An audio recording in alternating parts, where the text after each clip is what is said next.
Back in the 90s, there was a lot of violence among our youth here in Sonoma County, and I wanted to do something to make a difference. And I remember when a coach and a minister used to work with me to help me develop a different character in my life as a youth. And one would teach me how to box and one would talk to me about the Bible.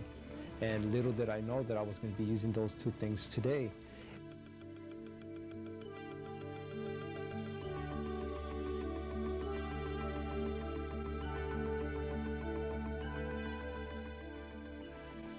But when they come here, we tell them that we're more than just boxing. We promote self-esteem, social responsibility, and character. And character is one of the main things that we try to aim at, because if you can get a kid to have a change of heart, when he goes back into the neighborhood, there's a different character that comes out of him. There's a different expression that he's giving out. And people notice that, people see that and say, wow, this young guy is different. He's not the same anymore. And that's when we realize we're hitting the target, when we can see character change. If you get involved with the wrong crowd, when you get older, you pass your education. It's going to be hard to grab that education back again if you skip it, if you miss it right now. So we're letting them know that education is very important. So that's why we created our tutorial program, to let them know that boxing is secondary, but your education is very important. And that's why when they come here, we give them both. They can do their homework before they do the boxing. So I looked around at these guys and I figured, like a bunch of teenage kids, they're going to be standing around with their hands in their pockets, their head kind of looking down at the ground going, hey, how you doing? But not these guys. When I walked over to them, each and every one of them said, oh, hi. Put their hand out, looked me right in the eye and said, glad to meet you. And I thought, whoa, that's great. You know, Rich has really done something with these guys to give them that kind of self-confidence. Right now, this is my third semester at Sonoma State.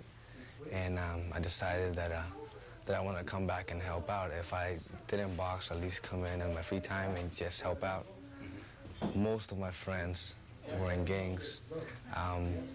Actually, I didn't drink, I didn't stay up too late because most of the time I had fights. And I knew that if I would do any of those things, it wouldn't be easier for me. So I would have friends, but I wouldn't follow them afterwards, after school, into the parties and to the drinking, because I came here. There's a young gal that trains here for boxing, and she goes to Sonoma State, and she volunteers also here to help out with our youth. This club is more like a family. I feel like a team, very together, and we're in this together, and it's just so positive. Everybody's here for a good reason, and I like that. The feel is so good. When you're in there sparring with the guys, they're helping you to learn. They're not out there trying to prove a point or poke their chest out. They really help you, and everybody helps each other. When you get in a ring with somebody, after you box them, maybe if you won, or maybe he dominated you or you dominated them, you still feel respect for the other person.